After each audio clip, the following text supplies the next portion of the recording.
comenzar. De hecho, el material que el de La Voz va a presentar el día de hoy, les van a hacer traslado del mismo. Ahorita estamos teniendo un problema con nuestro servidor, sin embargo, en cuanto terminemos la plática, de inmediato se les hace traslado. Recordemos que estas grabaciones quedan resguardadas en nuestra página de Sodesa Consultores.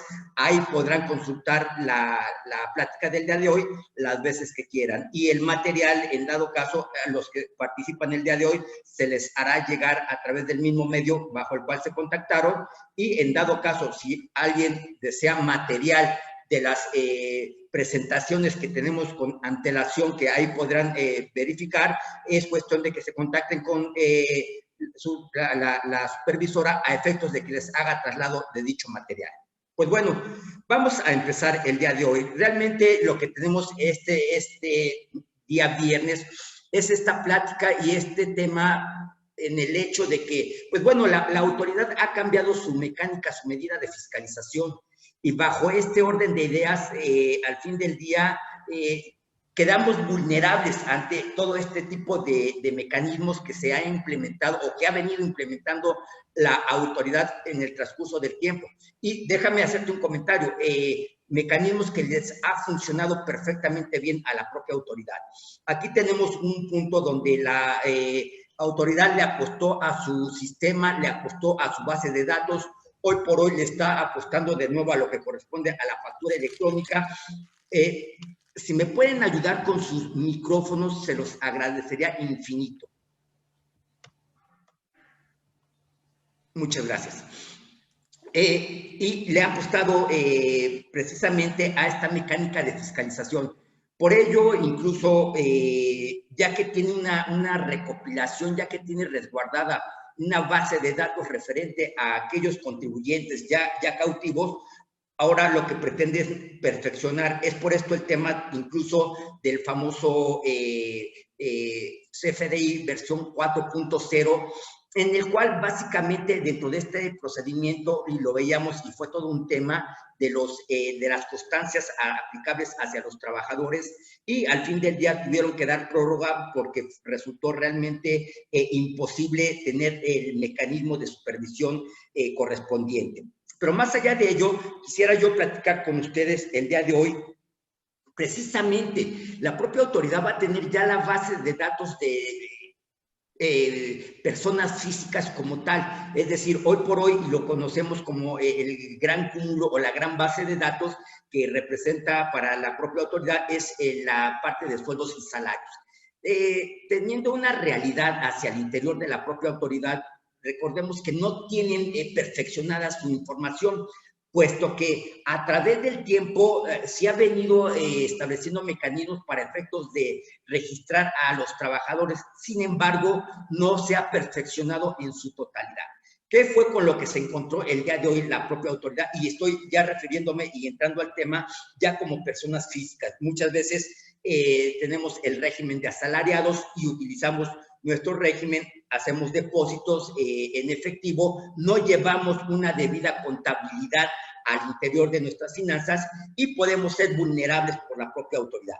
¿Qué se encontró la autoridad hoy por hoy? Lo que versa de cambio importante para este tema de la versión para la versión del complemento de 1 al 2, que es para efectos de la nómina como tal, y del 3.3 al 4 en el CFDI, pues básicamente lo que pretende la autoridad es actualizar, sí, efectivamente, actualizar los domicilios de los particulares, de los gobernados, de los contribuyentes, de los trabajadores en particular. Sin embargo, se llevó una sorpresa a la propia autoridad y tocó con pared. La mayoría de los trabajadores que sí efectivamente tienen un registro, normalmente cuando se registraron en aquellos entonces, pues al fin del día establecieron como domicilio el domicilio de la empresa donde laboran. Entonces, ¿qué pasó con la autoridad? Que al verificar que esta información estaba al fin del día correspondiente al mismo domicilio del trabajador, es por ello que ahora a través del código postal quiere actualizar esta información. Y bajo este orden de ideas, pues por los tiempos establecidos, se advirtió que no iban a poder aplicar este mecanismo obligatorio a partir del año, a partir del mes de julio del 2022, por lo cual se va para el ejercicio 2023. Pero entonces aquí debemos de tener cuidado con estos estados de vulnerabilidad en la cual quedamos sujetas las personas físicas, y hay que tener cuidado de cómo estamos utilizando para estos efectos el tema de las finanzas personales. Muchas veces es un punto importante establecer que no llevamos, insisto, un control de nuestras tarjetas, un control de, ya sea de las tarjetas de crédito, un control ya sea de las propias tarjetas de débito, donde estamos recibiendo la nómina, y hacemos un cúmulo de depósitos. Incluso bajo ciertas características nos solicitan en algunas ocasiones que si podemos prestar nuestra cuenta bancaria a efectos de que realicen un depósito como tal.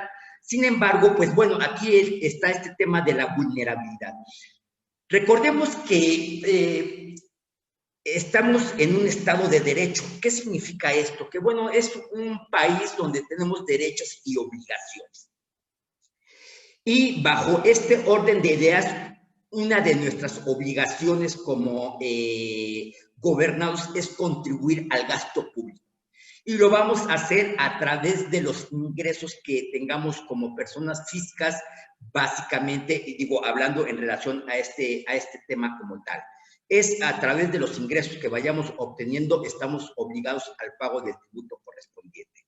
Oye, pero si me hacen un depósito por un préstamo que realicé, oye, si presto mi cuenta bancaria, básicamente para que realicen un depósito. Martín, tengo el tema de que entonces estamos en un programa de negocio de pirámides, entonces todo cae o todo se deposita realmente en mi cuenta bancaria, y el tema es que posteriormente damos comisiones. Bueno, vamos a ir platicando precisamente este tema que les comentaba de el punto de estar utilizando sin control nuestras cuentas bancarias.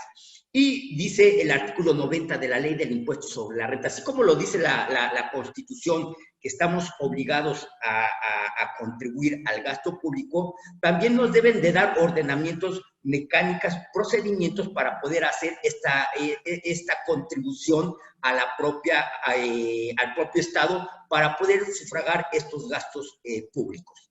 Y esto es a través del impuesto sobre la renta. Por el ingreso que vayamos obteniendo, tenemos que pagar impuestos sobre la renta. Bueno, el artículo 90 establece, indica, refiere que, bueno, básicamente las personas físicas que obtengan ingresos, ya sea en efectivo, en bienes, en crédito, en servicios o de cualquier otro tipo. Fíjate lo delicado, aquí el tema es, consideramos que en la mayoría de las ocasiones el hecho de tener ingresos significa que al fin del día debe de entrar en mi cuenta bancaria y debe de ser por un pago de nómina como tal, y o como corresponde en el régimen en el cual tributemos. Incluso hoy por hoy, a estas alturas, es decir, al año 2022, hay personas que todavía consideran que existe la cuenta bancaria fiscal y la cuenta bancaria no fiscal. Hay personas que dan de alta a su familia, a sus hijos, a su esposa, y ahí hacen los depósitos correspondientes, por las cuales pretendemos, consideramos que bajo esa mecánica o bajo ese orden de ideas, al fin del día la autoridad no nos pagará o no nos cobrará impuestos, puesto que como no me están depositando a mi cuenta propia, que es donde tengo el negocio, y entonces hago una red para efectos de hacer los depósitos que van sin factura, consideramos o tenemos la idea que la propia autoridad no se va a dar cuenta. Bueno, iremos platicando y detallando estos puntos. Entonces, me está diciendo que el ingreso puede ser en efectivo, puede ser en bienes, en crédito o en servicios. Tenemos también esta temática donde en algunas ocasiones, y me referiré a puntos prácticos realmente que estamos llevando al día con día. Tenemos los puntos donde queremos adquirir un automóvil. Vamos a pensar que queremos adquirir un automóvil nuevo y tenemos nuestro automóvil que ya es usado. y lo entregamos a cuenta del nuevo automóvil.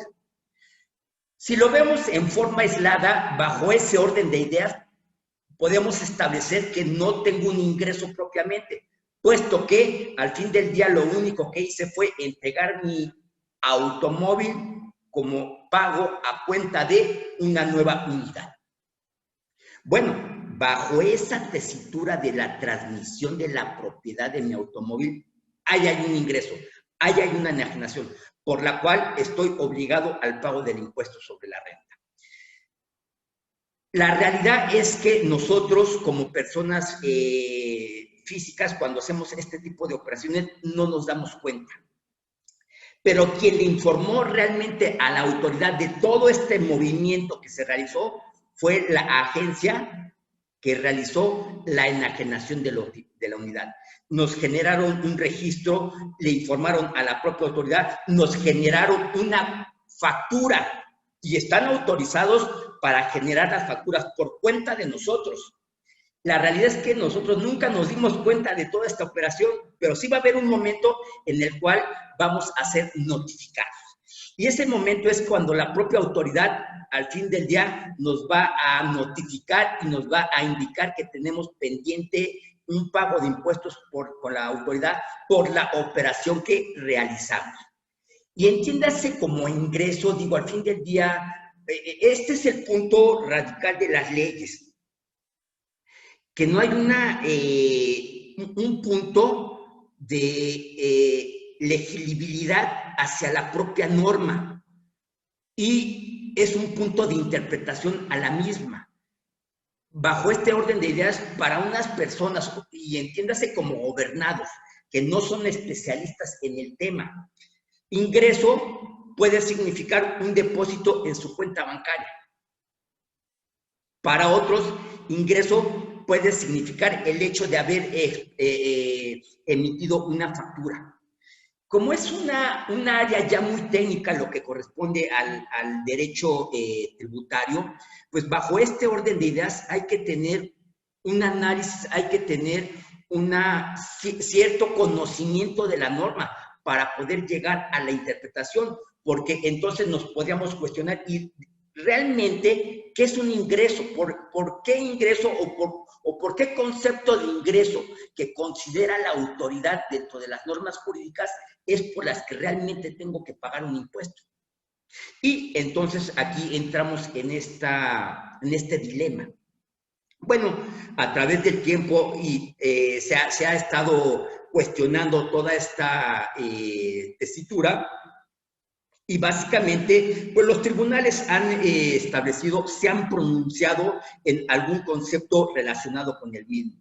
Y básicamente de toda esta tesis que tenemos aquí en su presentación, tenemos que es cualquier cantidad que modifique positivamente el haber patrimonial de la persona. Si al fin del día me están dando un dinero,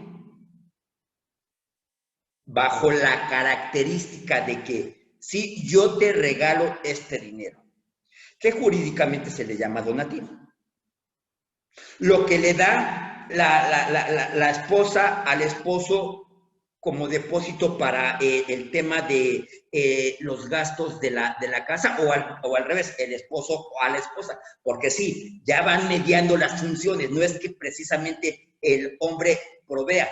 Hoy por hoy ya nos encontramos en esa equidad, en esa igualdad, donde también la mujer provee.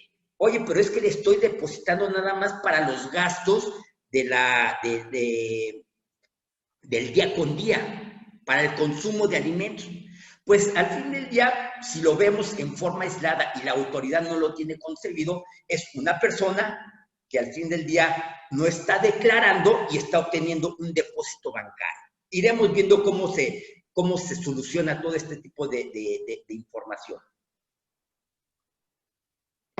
Entonces me quedo con esta transmisión de parejas que se le hace o la remesa que se le está dando mes con mes a los hijos, a los ascendientes, incluso descendientes, puede ser en línea recta, en línea transversal, como corresponda.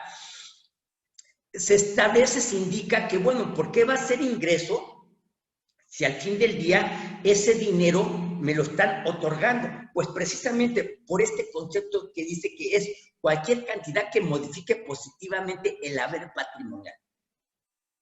Y en forma aislada, entonces ese depósito que recae en la persona física, al fin del día, incrementa su patrimonio. Lo que busca la autoridad, básicamente a través de estas figuras, es el concepto de la famosa discrepancia fiscal. Este es un procedimiento que establece la propia norma y el objetivo es verificar, advertir por parte de la autoridad de todos aquellos ingresos que estamos teniendo en forma adicional como personas físicas de las cuales no estamos pagando el impuesto correspondiente. Y entiéndase como discrepancia fiscal cuando los gastos, y gastos me refiero incluso, ahí estamos incluyendo tarjetas de crédito. Cuando adquirimos un bien, una propiedad, un automóvil, un predio, una casa, un depósito de cuenta bancaria. Si tenemos inversiones financieras, eso es ese tema de los seguros, lo que nos están incluyendo el día de hoy como beneficio. Incluso aquí se establece como el tema de la propia tarjeta de crédito. Cuando nuestras erogaciones son mayores a los ingresos que estamos percibiendo, entonces la autoridad establece, hay una discrepancia fiscal, porque no puede ser posible que erogues más de lo que tienes. ¿Cómo se da al fin del día cuenta la autoridad que erogamos más de lo que al fin del día percibimos? Porque si se va al estado de cuenta bancaria, pues al fin del día se advertirá que lo que yo tengo de ingreso como en mi estado de cuenta bancario es precisamente mayor porque tengo la capacidad de pago. Sin embargo, la autoridad indica lo siguiente: esa erogación lo voy a comparar contra lo que me estés declarando, lo que me pongas en la declaración anual. He ahí el tema incluso, por lo cual la propia autoridad está actualizando su base de datos. Y la mayor cantidad de RFC que provee esa base de datos es los asalariados, sueldos y salarios. Entonces, debemos de tener cuidado exactamente qué manejo le vamos a dar a nuestras finanzas. Y esto estamos hablando ya de unas finanzas personales. Entonces, el tema es que la propia autoridad va a advertir el punto de lo declarado. Y la pregunta sería, oye, ¿y si yo no tengo un RFC, si yo no declaro? Entonces, al fin del día, la propia autoridad no me va a poder cuestionar acerca de esta discrepancia fiscal. Pues recordemos que la autoridad ya tiene toda nuestra información a través del propio sistema financiero. Y veremos más adelante incluso cómo le va suministrando la propia institución en forma periódica a la autoridad de nuestros registros bancarios. Y aquí nos sigue estableciendo este mismo artículo que dice, las erogaciones se presumirán ingresos cuando se trate de personas físicas que incluso te dice, no están inscritas en el RFC. Y he ahí el tema, no por el hecho de que no tenga un registro ante la autoridad, me exime, me excluye de la obligación del pago del impuesto. Dice, no presenten las declaraciones a las que estén obligadas. Estamos obligados a presentar en forma anual nuestra declaración anual. vaya la redundancia, bajo este orden de ideas. O cuando se presenten declaración con ingresos menores a las erogaciones referidas. En ese momento, la propia autoridad se va a facultar para poder detonar un concepto que se llama discrepancia fiscal. Discrepancia fiscal que lleva como consecuencia el pago del impuesto correspondiente.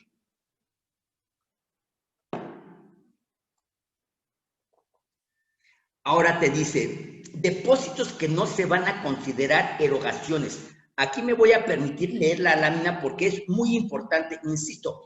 Este material, en cuanto terminemos la plática, de inmediato se les hará traslado del mismo. Dice, las cantidades que se requieran para efectuar gastos por cuenta de terceros, siempre y cuando dichos gastos sean respaldados con comprobantes fiscales a nombre de aquel por cuenta de quien se efectúa el gasto. ¿Qué quiere decir esto? Vamos a pensar que estamos en el régimen de sueldos y salarios. Y bajo cualquier mecánica, la propia empresa nos da o realiza un depósito directamente a nuestra cuenta bancaria para que realicemos una adquisición de maquinaria, para que realicemos cierto tipo de gastos. Bajo este orden de ideas, te dice la propia norma que no va a haber un ingreso siempre y cuando demuestres que ese depósito que recae en tu cuenta bancaria lo respaldes con un comprobante a nombre de la empresa que hizo el depósito y por el... Ahí es una recomendación.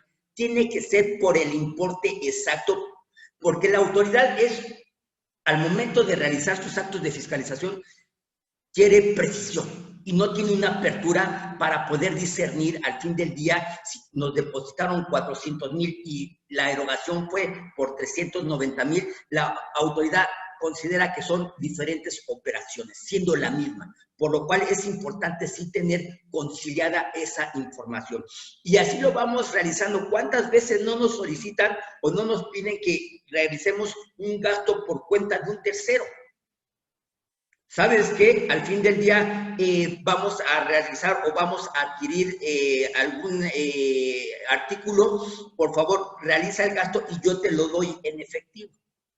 Bueno, ese es el punto donde la propia autoridad entra con el tema de la famosa discrepancia fiscal. Los traspasos entre cuentas bancarias tampoco se considerarán erogaciones. Si tengo una cuenta en Bancomer y tengo una cuenta en Santander y hago una transferencia, bajo ese orden de ideas, no debe de haber una modificación patrimonial, puesto que son las mismas cuentas. Sin embargo, fíjate lo curioso, la autoridad tiene un mecanismo diferente. Iba a decir que funcionaba al revés, pero tiene un mecanismo diferente. Haces un traspaso. Si te llega a hacer una revisión, ese depósito que está en la otra cuenta bancaria, te lo considera como ingreso. Esa es la mecánica que aplica la propia autoridad. Por lo cual hay que aclararle a la misma precisamente que no corresponde a un ingreso, sino que al fin del día es el mismo recurso en diferentes cuentas bancarias. No es que haya tenido un depósito de un tercero que por ese depósito no haya pagado el impuesto correspondiente. Sin embargo, la autoridad le da otra hipótesis y dice y establece. Como al fin del día aquí hay un depósito, bajo ese orden de ideas, es un ingreso y compruébamelo. Entonces, hay que tener, insisto, muy detallado el dinero que tengamos al interior de nuestras cuentas personales. Porque también es muy frecuente esos depósitos entre personas físicas que nunca conciliamos. Nos van depositando, nunca hacemos la aclaración de esos depósitos y en caso de que la propia autoridad advierta esos depósitos en nuestras cuentas bancarias y verifique, advierta que sobre ello no estamos presentando una declaración anual, luego entonces quedamos vulnerables para efectos de que sobre ese depósito que nos hicieron podamos o estemos obligados al pago del impuesto correspondiente. Lo que es nuestra práctica. Nuestra práctica y las costumbres que llevamos directamente ya en forma operativa es que incluso hacemos préstamos de persona física a persona física, hacemos la transferencia. Sin embargo, nunca documentamos esa operación. Al fin del día, no tenemos un contrato. Al fin del día, si es que estamos pagando mes con mes, periodo con periodo, tampoco tenemos la acreditación del mismo. Por lo cual, la propia autoridad, cuando llega y hace una revisión a nuestras cuentas personales, entonces presume que sobre esa operación se realizó una erogación en el sentido de que recibiste un depósito y bajo ese depósito que recibiste, al no comprobarlo, ya láminas al retro, aclaramos que eso se considera una erogación. Entonces, hay que tenerlo totalmente documentado, como lo vemos en este caso. Dice, los traspasos a cuenta de la cónyuge de sus ascendientes o descendientes en línea recta en primer grado. Tampoco se va a considerar que hay una erogación y por ese orden de ideas tampoco se debe de pagar impuesto correspondiente. Este es el punto. Si al fin del día nosotros tenemos un control adecuado de los movimientos que estamos haciendo en nuestra cuenta bancaria, que la mayoría de las ocasiones no lo es así, luego entonces seremos vulnerables ante la propia autoridad. Aquí nos está indicando, aquí nos está estableciendo que por esos traspasos no se va a hacer o no se debe de hacer un pago de impuestos correspondientes. Sin embargo, hay que aclararlo, hay que establecerlo que, bueno, si salió del esposo hacia la esposa o viceversa, de la esposa hacia el esposo, entonces tener identificado esa salida y esa entrada, la salida de la persona A a la entrada de la persona B de ese recurso financiero para poder acreditar y lo más importante, poder acreditar la línea consanguínea, ya sea de cónyuge, de ascendiente o descendiente. Aquí está la línea consanguínea, ya sea en línea recta a primer grado, es decir, padres e hijos. Oye, y si le deposito a mi hermano, bajo este orden de ideas, si le depositas a tu hermano, entonces se considera que hay un préstamo. En este caso, bajo esta tesitura, la propia autoridad, y siguiendo un proceso cronológico en cuanto al derecho civil, pues estaríamos hablando de un donativo. También podemos hacer un donativo básicamente hacia nuestros hermanos. El tema es que en el momento en el cual nosotros, y permítanme utilizar un lenguaje en este sentido que no es el correcto para la presentación, cuando le regalamos dinero a nuestro hermano, ya sea de sangre, ya sea de alma o lo que corresponda, bajo esa tesitura, la autoridad dice, si bien es cierto que tú le estás regalando el dinero, para la persona representa básicamente un ingreso. Y por ese ingreso tendrás que pagar el impuesto correspondiente. Hay una parte sobre la que no se paga impuesto, que se llama donativo, si lleva un límite. Es decir, entre ascendientes y descendientes en línea recta no hay límite. Si vamos a hacer cantidades fuertes o le vamos a depositar una cantidad fuerte a nuestros ascendientes o descendientes, pues recomendamos hacer un contrato de donación para poder acreditar toda esta mecánica, para poder acreditar ese recurso correspondiente. En la práctica lo único que hacemos son las transferencias, no guardamos nada, no llevamos un historial. Y recuerda que la autoridad no es que te vaya a revisar en el momento. La autoridad te va a revisar 5 años hacia atrás. Y cuando estés en el año 5 hacia atrás, lo que menos vas a hacer es recordar qué sucedió con esos traspasos que fuimos haciendo. Entonces, estamos obligados a llevar una contabilidad básica de entradas y salidas donde podamos identificar, donde tengamos nuestros comprobantes, donde tengamos básicamente acreditada esa operación para que la propia autoridad no lo vaya a presumir y nos vaya a querer aplicar una discrepancia fiscal.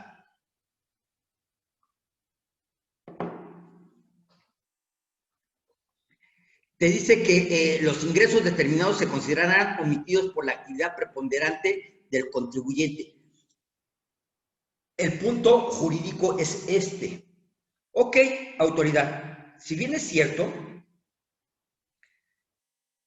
que me quieres cobrar un impuesto y yo no estoy dado de alta ante la autoridad, pero ya me estableciste que aunque no esté dado de alta, tú tienes esa facultad, la pregunta sería, ¿y bajo qué régimen voy a pagar impuestos? Si no soy asalariado, si no soy actividad empresarial, no soy honorario, no soy arrendamiento. Entonces, ¿qué mecánica vas a aplicar? Y dice la autoridad, si bien es cierto, no tienes un régimen aplicable, entonces te lo voy a considerar dentro de los otros ingresos, los demás ingresos, los ingresos adicionales. Ahí te vamos a clasificar y bajo ese orden de ideas, ahí te vamos a cobrar el impuesto correspondiente. Te dice la propia autoridad que en el caso de que se trate de un contribuyente que no se encuentre, y hay que, es lo importante, inscrito en el RFC, la autoridad fiscal procederá a inscribirlo como actividad empresarial y o la autoridad te va a dar un régimen correspondiente. Podemos tildar realmente todas estas actividades, todas estas actuaciones por parte de la autoridad como inconstitucionales, como ilegales. Martín, ¿hay un mecanismo de defensa? Claro que lo hay. Pero más allá de ello, ya empezamos con un tema de acto de molestia. Porque en el momento en que la autoridad te determina el impuesto, no es opción de que lo quieras pagar o no. Hoy por hoy, la tenencia, la verificación, igual y no lo pagas. Y por ahí vas estableciendo mecanismos alternos para continuar en la forma ordinaria, que no es la legal correspondiente. Acá lo que hace la autoridad es, no me pagas, te aplica un procedimiento, que es el embargo.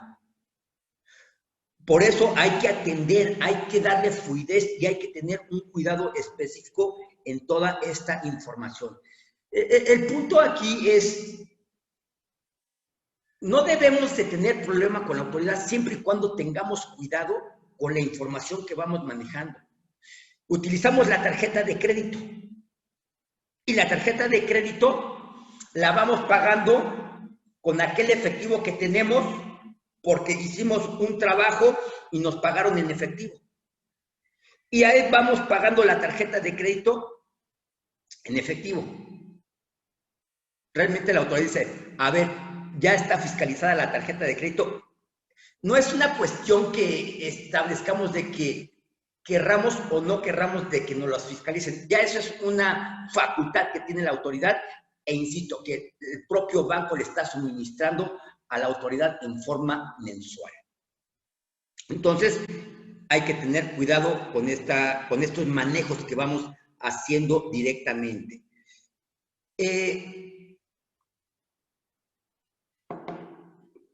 ¿Cómo es que la autoridad se agrega? ¿Cómo es que la autoridad obtiene la información?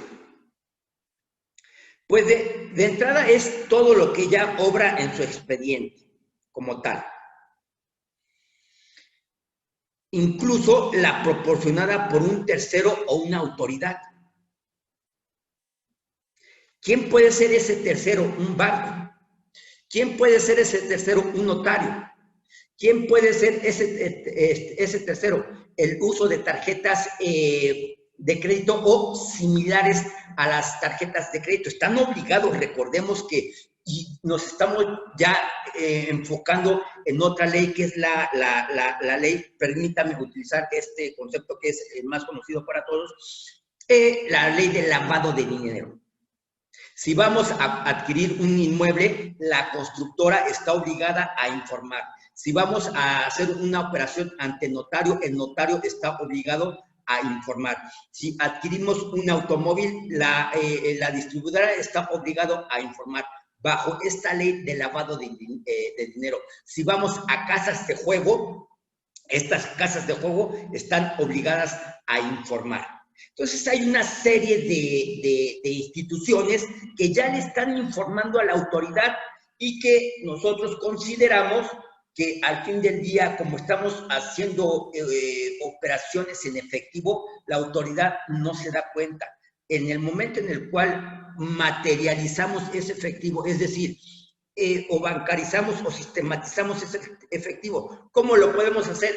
El caso que te platicaba, tienes tu efectivo y con tu efectivo pagas tu tarjeta de crédito. En ese momento, ese dinero se está bancarizando. Y ese dinero está detonando información hacia la propia autoridad a través del sistema financiero. Aquí el artículo 55 de la Ley del Impuesto sobre la Renta nos dice que es obligación del sistema financiero estarle proporcionando información al Servicio de Administración Tributaria. Y esta información se hace en forma mensual. De los depósitos en efectivo que se realizan en las cuentas abiertas a nombre de los contribuyentes. Hoy por hoy, el tema o la información que le va suministrando la institución financiera al banco es por depósitos que exceden a 15,000 pesos.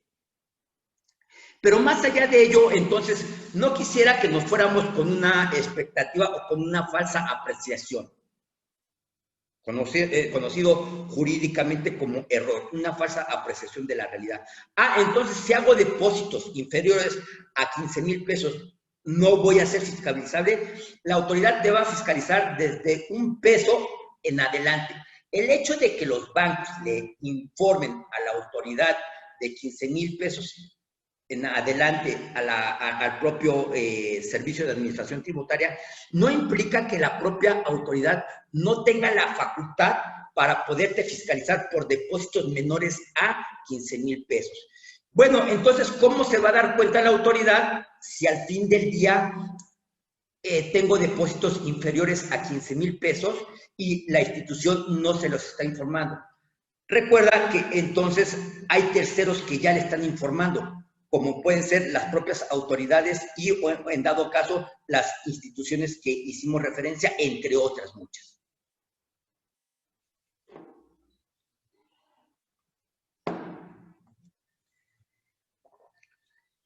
Y aquí básicamente te dice el concepto que se considera como depósitos en efectivo.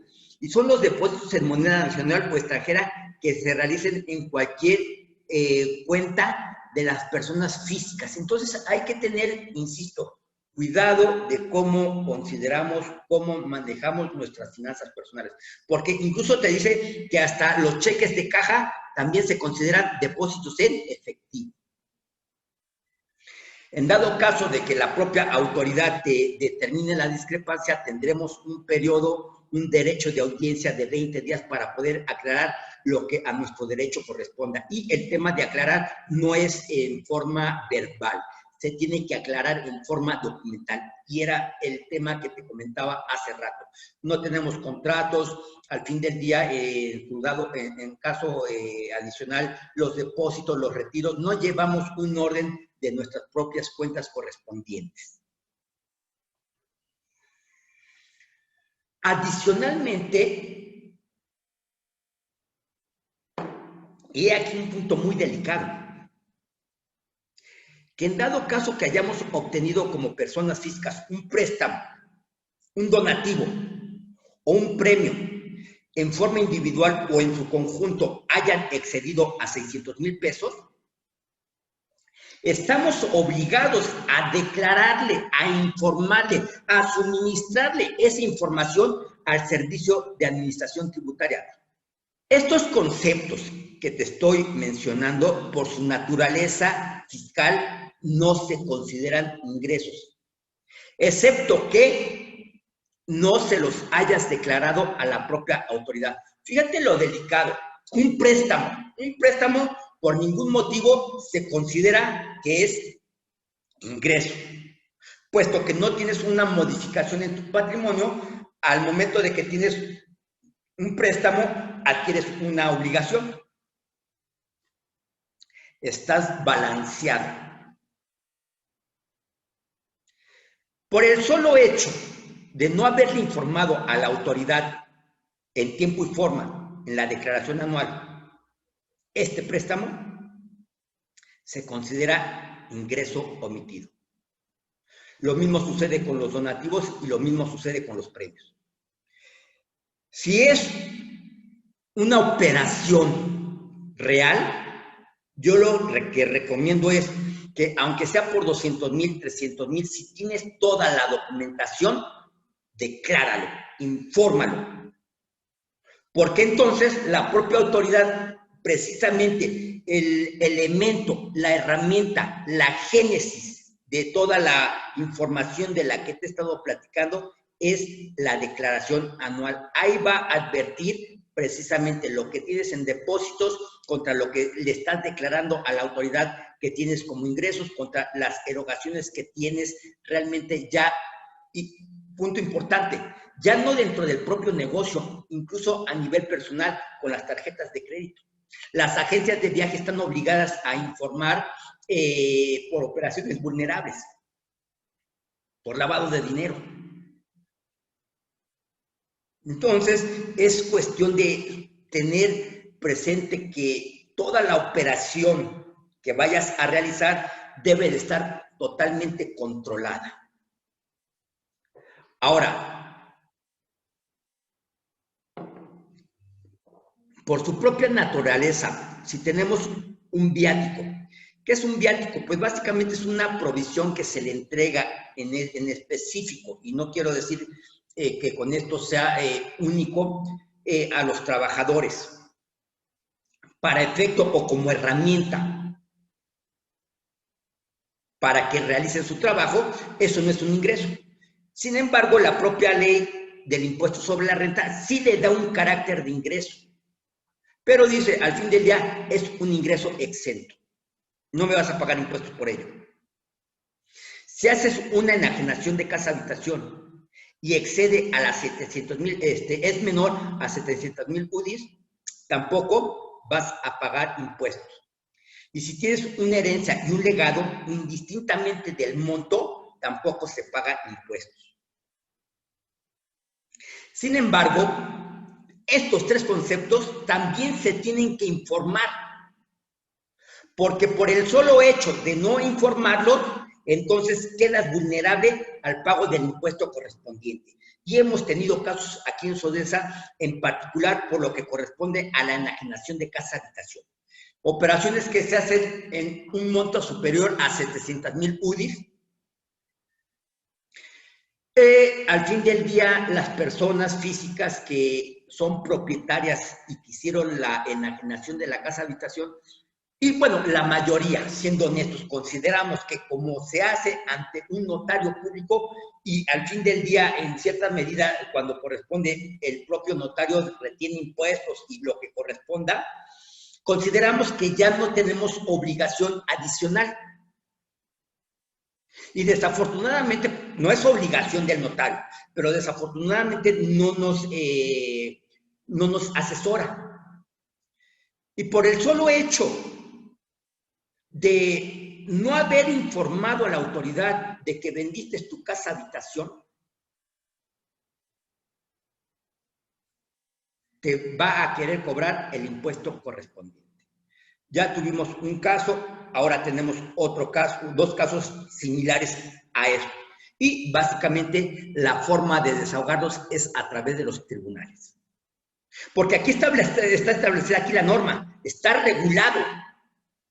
Entonces, toda esta información, digo, esta plática la trataremos de estar presentando mes con mes, para ir informando. Si al fin del día conoces a personas que tienen alguna situación, invítalas a que puedan informarse bajo este orden de ideas. Lo que tratamos de hacer aquí en Sodesa Consultores es nuestra comunidad de intercambio de información, de poder orientar en cierta medida, porque al fin del día, fíjate nada más, la autoridad está perfectamente bien instrumentada. Y los contribuyentes estamos dispersos.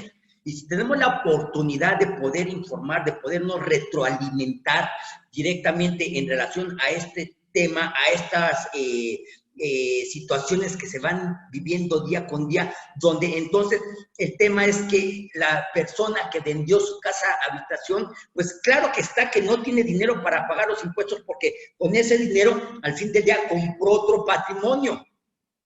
Entonces, esa parte donde le estamos haciendo saber al juzgador que los impuestos se pagan en una capacidad contributiva de acuerdo a esta postura, a este ingreso que va teniendo la propia persona. Entonces, bueno, hay que tener cuidado con estas finanzas aplicables. Incluso aquí te lo dejo establecido, no es que yo lo establezca como tal.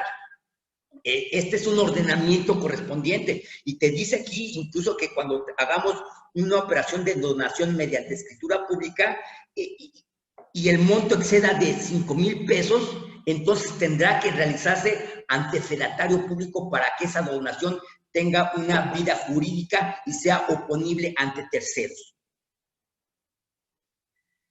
Insisto, muchos hacemos traspasos, desconocemos el contexto jurídico, consideramos o pensamos que eso es lo correcto, al fin del día establecemos que bajo esta temática ya no vamos a tener problemas y cuando llega la autoridad, entonces tenemos una autoridad, recuerda, de carácter inquisitorio. Y no es que sea a nivel México, esto es a nivel internacional porque es el tributo, es de lo que se va a sufragar el gasto público. Y lo más importante y lo más delicado, que dependiendo de los montos, y para que vayamos viendo cómo funciona incluso este tema de la política, voy a traer a colación un concepto nada más, por un punto que se llama defraudación fiscal. El extitular de la unidad de inteligencia financiera, pues cuando estuvo a su cargo, pues al fin del día tuvo el poder. Hoy por hoy, ya no lo tiene. Y bajo este orden de ideas, le están configurando una discrepancia fiscal. Bajo la hipótesis de que tiene un predio que tiene cierto valor y que al fin del día su capacidad de pago, su capacidad patrimonial, su capacidad de los ingresos que tuvo no son para haber cubierto esa erogación.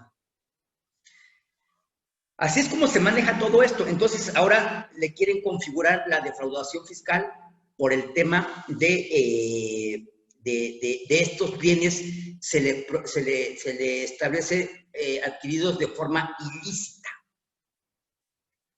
Y ya no me meto al tema, y es todo otra polémica. Digo, es que esta parte me apasiona. Bueno, todo lo que es la materia fiscal, perdón si me apasiono con estos temas, pero bueno, así es mi ser.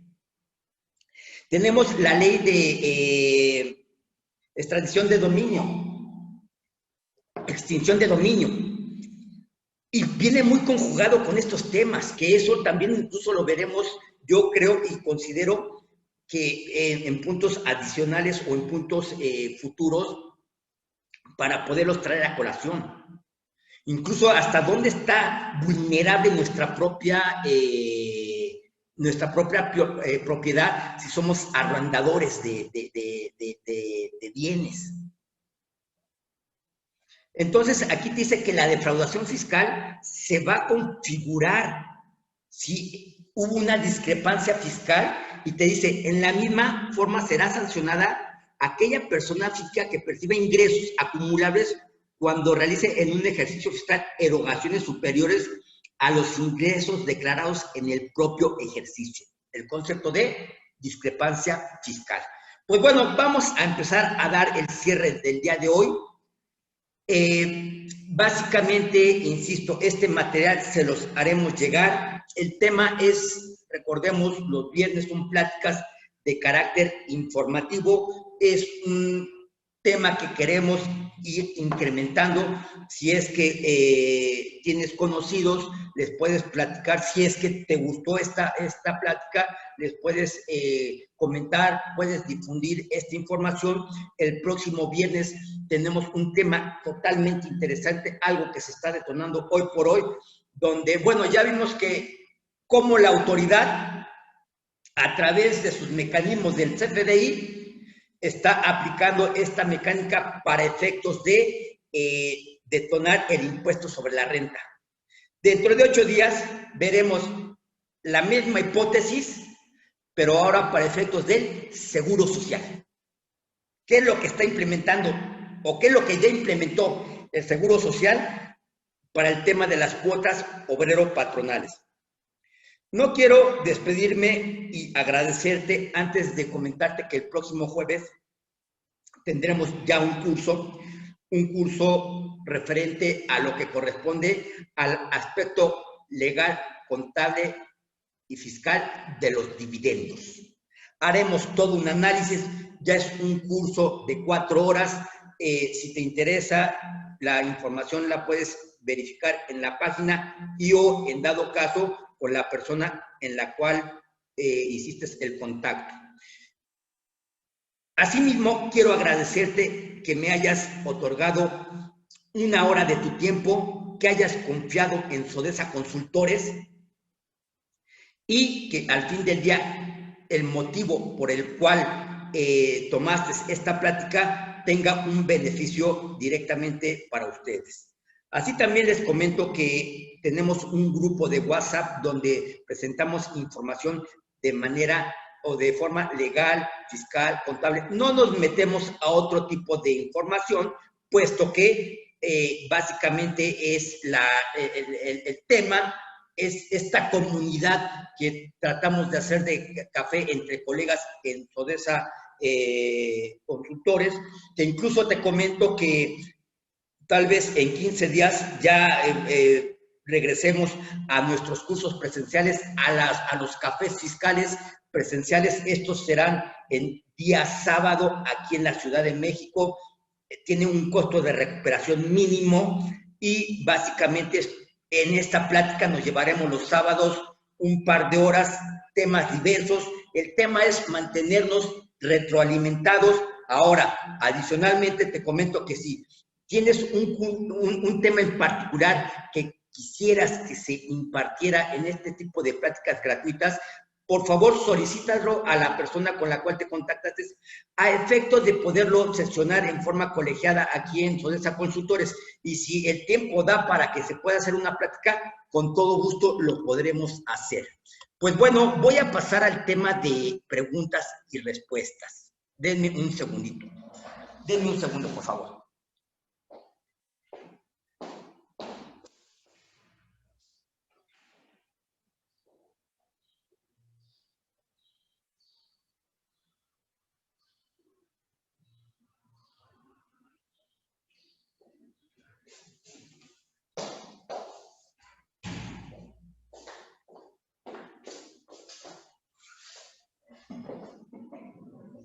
Dice Eduardo, el material no lo van a proporcionar por email o por WhatsApp. Muchas gracias.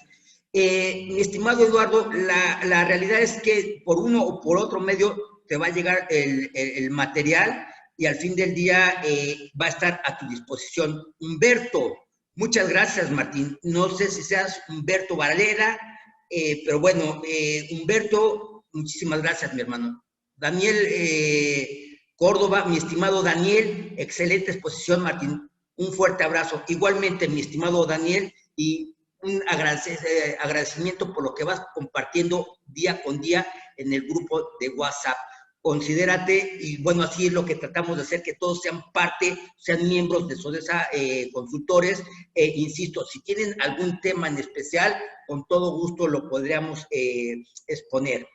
Patti, una persona física por sueldos y salarios que vende su coche, evidentemente hay un contrato e ingresa el recurso a su cuenta bancaria. Solo lo informa, un crédito fiscal determinado por la persona física se extingue. Bueno, sí, bueno, al fin del día, Patti, te comento, no es que nada más informe. al fin del día hay que percatar si derivado del monto por el cual se realizó la enajenación de ese vehículo, porque incluso tuvo que haber extendido un CFDI por esa operación. Hay una regla en la resolución miscelánea donde se establece todo el procedimiento para este tipo de operaciones y advertir si en dado caso tiene impuesto a pagar y se tendría que pagar ese impuesto. Si no, al fin del día, en un tiempo no muy lejano, la propia autoridad podría tener esa información y la facultad de requerir el impuesto correspondiente. Sí, efectivamente, los créditos fiscales con el tiempo, ya sea para personas físicas o para personas morales, voy a utilizar la palabra que aquí utilizamos, sí, se extinguen, es correcto, Pati, pero se debe de cumplir con todo el procedimiento establecido. Angélica, si no están obligados a presentar las declaraciones anuales cuando reciben herencias, donativos, préstamos, debemos presentar declaración anual. Angélica, definitivo sí. Verónica Díaz, si le hago depósito a mi hija que estudia en otro estado para sus gastos, ¿también pueden considerarse ingresos? Bueno, ya lo vimos, Verónica, que sí podría, bueno, al fin del día son de las excluyentes que la propia autoridad considera que los traspasos entre ascendientes y descendientes en línea recta no se considerarán al fin del día para efectos de la discrepancia o no se considerarán ingresos. Sin embargo, sí hay que tenerlos bien identificados, Verónica. José Luis, una persona que hace tandas y le depositan a su cuenta bancaria en efectivo cada semana 30,000 pesos. Mi estimado José Luis, esa persona es vulnerable por parte de la autoridad para que se le haga un cobro correspondiente, y lo más delicado es que no va a tener la documentación probatoria de que ese dinero lo recibió para tandas, puesto que al fin del día no lleva ninguna información. Era lo que les comentaba, José Luis, y gracias por hacer el comentario. Prestamos nuestra cuenta, ofrecemos nuestra cuenta, y empieza a llegar el recurso. El tema no es ese, el tema es que se tenga que aclarar realmente bajo qué característica llegó el recurso correspondiente. Ahora, esto lo vivimos hace poco en una persona que llegó a Fondesa Consultores, José Luis, y traía un tema de precisamente la propia autoridad le acreditó una discrepancia fiscal y era de estas pirámides de venta de productos. Y fue todo un tema, digo, afortunadamente la pudimos llevar avante en este procedimiento, pero sí es todo un tema y esto lo resolvimos ya no a nivel de la propia autoridad, sino que al fin del día tuvimos el punto o se consideró ya ante los propios tribunales, José Luis. Entonces hay que tener mucho cuidado. Mi estimado Miguel Astudillo, fuerte abrazo, mi hermano. Los depósitos en efectivo a tarjeta de crédito también son reportadas por las instituciones bancarias. Definitivamente que sí, y ahora tú me vas a entender, y le digo a mi estimado Miguel que él me va a entender porque a él le ha tocado estar de la parte mala de esta sociedad. Y acuérdate, Miguel, que uno de los puntos para acreditar precisamente el crédito fiscal es que debe estar debidamente fundado y motivado. Hace mucho tiempo la propia autoridad establecía discrepancia fiscal por las tarjetas de crédito. Y al fin del día, cuando nos íbamos a juicio, mi estimado Miguel, teníamos esa oportunidad de ganarle, puesto que la propia autoridad no había referido las tarjetas de crédito en ese artículo 90 de la Ley del Impuesto sobre la Renta, donde ya va incluido en tu material que te va a llegar en un momento más, y realmente para que la propia autoridad aplicara ese crédito, pues definitivamente estaba mal fundado. Recordamos que años atrás hizo una modificación y en exclusiva te invito a que veas ese artículo y están ya vinculadas las tarjetas de crédito. Y la autoridad sabe por dónde llegar. Entonces, bueno, mi estimado Miguel, hay que tener cuidado.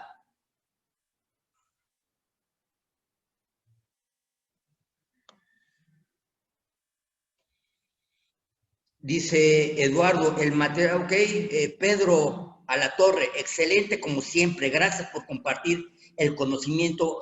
Fuerte abrazo, Martín. Mi estimado Pedro, muchísimas gracias. Si nos pueden escribir incluso de dónde de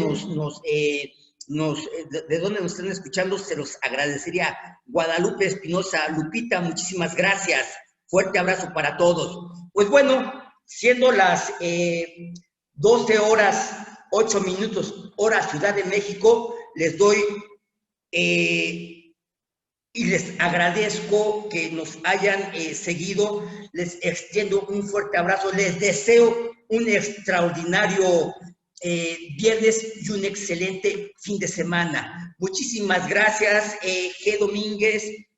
Raúl, muchísimas gracias. Mi estimado Raúl, me estaba yo acordando de ti, que qué había pasado contigo. Mira, mi estimado Raúl, ya que estás con nosotros nuevamente. Angélica, muchísimas gracias. Pues bueno, es todo lo que tenemos por el día de hoy. Muchísimas gracias, mi estimado José Luis. Iraí, muchísimas gracias. Vicente, muchísimas gracias por todo. Realmente esto es lo que nos enriquece básicamente para impulsarnos viernes con viernes, el poder compartir, y si nos pueden ayudar a difundir para que esta comunidad sea más grande y podamos tener incluso más elementos, podamos tener incluso, si quieren que invitemos a expositores, lo podemos hacer. Este espacio es de ustedes, más que mío, es de ustedes y para ustedes. Doris, muchísimas gracias. Vicente, Gloria, empresarial. Gracias, Martín, muchísimas gracias. Pues bueno, les mando un fuerte abrazo, muchísimas gracias y nos vemos los que gusten para el curso que llevaremos el próximo jueves de los dividendos, que es un curso que nos apasiona. Ahí estaremos presentes y si no, nos vemos el siguiente viernes. Muchísimas gracias.